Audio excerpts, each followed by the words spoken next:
Morning everyone. We have already completed the 100 dresses 1 in last two videos. Now we'll continue with 100 dresses 2.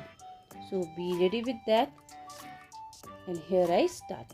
While the class was circling the room, the monitor from the principal office brought Miss Mason a note.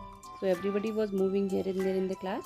Suddenly the monitor came with a note and gave it to teacher.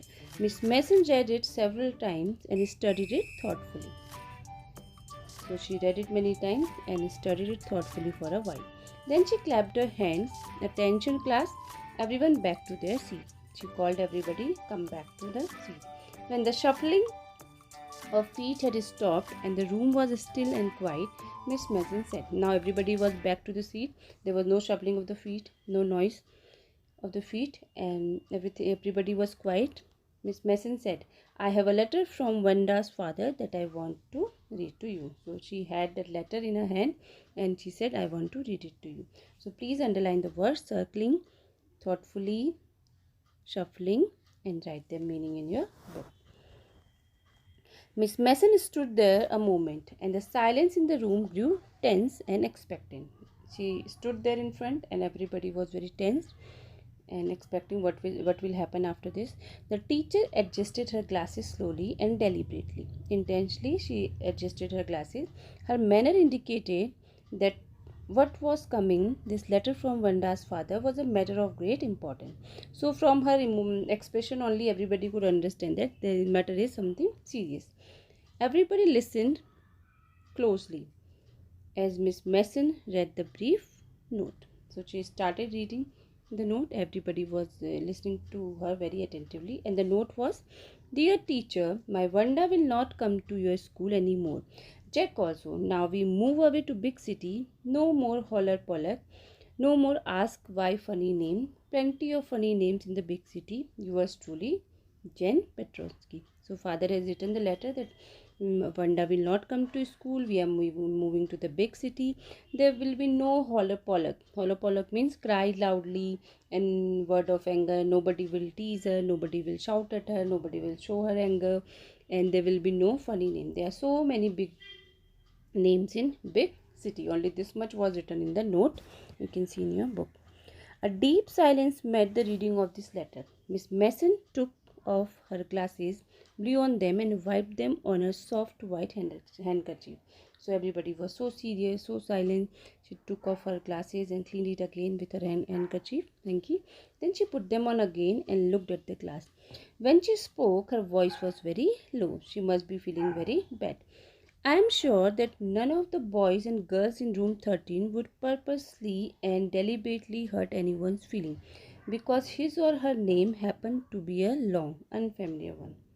So, because it was her class and she was thinking that I think in this class in room number 13 nobody would hurt anyone like this if they have unfamiliar name.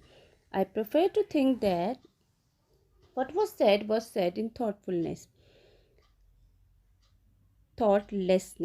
I know that all of you feel the way I do. That this is a very unfortunate thing to have happened. Unfortunate and sad both. And I want you all to think about it. She said, I think everybody, those who are sitting there, here, and whatever you have done it without thinking. And I know you all will feel it also. And it was very unfortunate whatever happened. And I want you all to think about it. The first period was study period. Mary tried to prepare her lesson, but she could not put her mind on her work. She had a very sick feeling in the bottom of her stomach. First period was going on. Mary was trying to do whatever teacher must have given her work and lesson, but she had different type of feeling. True, she had not enjoyed listening to Peggy ask Wanda how many dresses she had in her closet, but she had said nothing because today was a different day. Peggy was not teasing anyone. She could not hear that word, how many words, how many dresses you have, and teasing and making fun of anyone. She had stood by silently, and that was just as bad as what Peggy had done. Worse, she was a coward. And now she was thinking that she was listening to all this rubbish, all this shit, whatever Peggy was doing with Wanda, and she was a coward. At least Peggy hadn't considered they were being mean, but Maddie, had thought they were doing wrong. She could put herself in Vanda's shoes. She could understand that whatever was happening, that was wrong. She could put herself in Vanda's shoes. She could put herself in Vanda's shoes means she could feel whatever Vanda must be feeling. If we put ourselves in somebody's shoes means we can clearly feel the situation or whatever problem that person is feeling. Goodness, wasn't there anything she could do? If only she could tell Wanda she hadn't meant to hurt her feeling. She turned around and stole a glance at Peggy. But Peggy did not look up. Now she was thinking that she must have done something. At least she must have told Wanda that whatever they were doing, it was not for that hurting her feelings. And she looked at Peggy then, but Peggy did not look up. She seemed to be studying hard. Well, whether Peggy felt badly or not, Mary had to do something. Now she was thinking that I don't know, Peggy must have felt bad or not, but I have to do something. She had to find Wanda Petronsky. Maybe she had not yet moved away. Maybe Peggy would climb the height with her and they would tell Wanda she had won the contest. Now she was thinking that I will go to find Wanda and I'll take Peggy also. I don't know Peggy would be agreed or not, she will agree or not, but we'll go and we will tell her that she has won the contest. That they thought she was smart and the 100 dresses were beautiful. So she wanted to go to Wanda and tell that her dresses were so beautiful.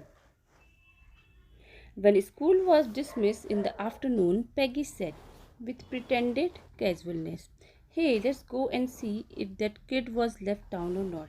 So Peggy had the same idea. Maddie glowed.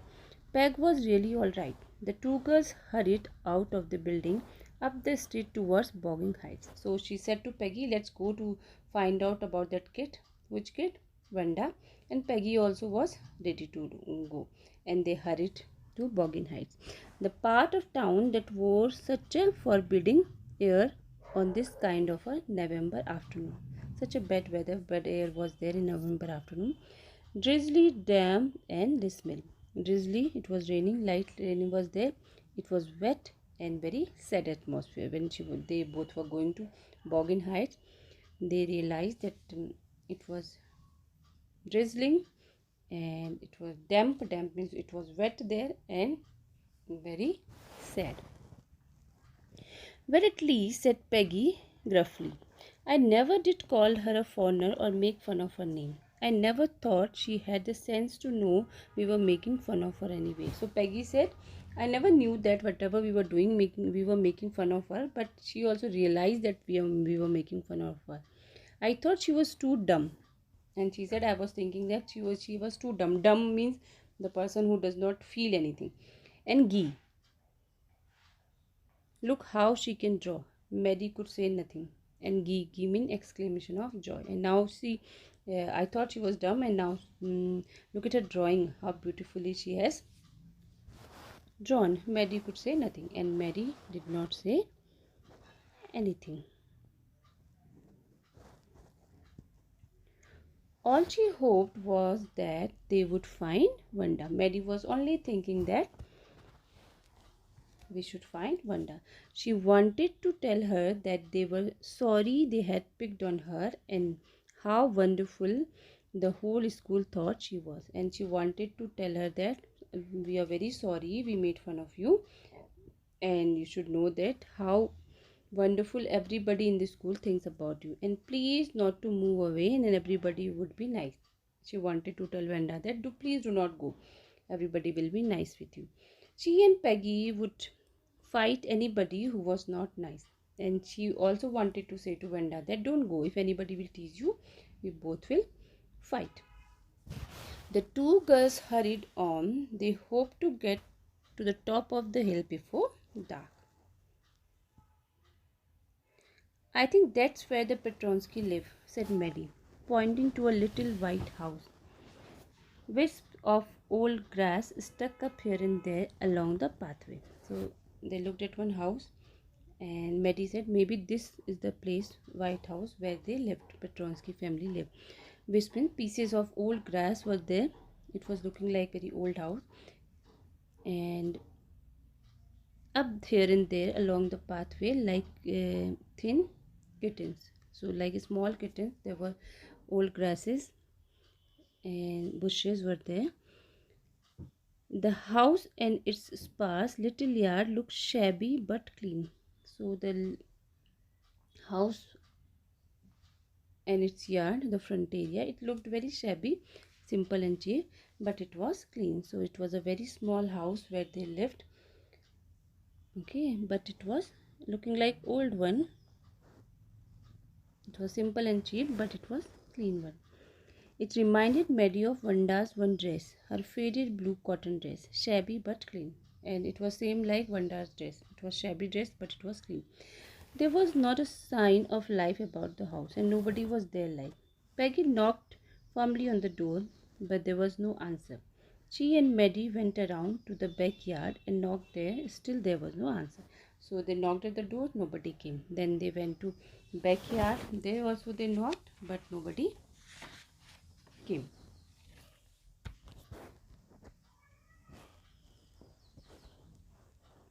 There was no doubt about it. The patron keys were gone. How could they ever make amends? Now they were thinking, how can they make amends whatever they have done? They turned slowly and made their way back down the hill. Well, anyway, said Peggy, she's gone now. So what can we do? Peggy said, now we can't do anything. She's gone already. Besides, Besides, when I was asking her about all her dresses, she probably was getting good ideas for her drawing. She might not even have won the contest otherwise. And Peggy said, whenever I was asking her about the dresses, that time only she must have got the idea of drawing. That's why she has won the competition. So this is all for today. Next part we'll do in next video. Till then, take care. Bye bye.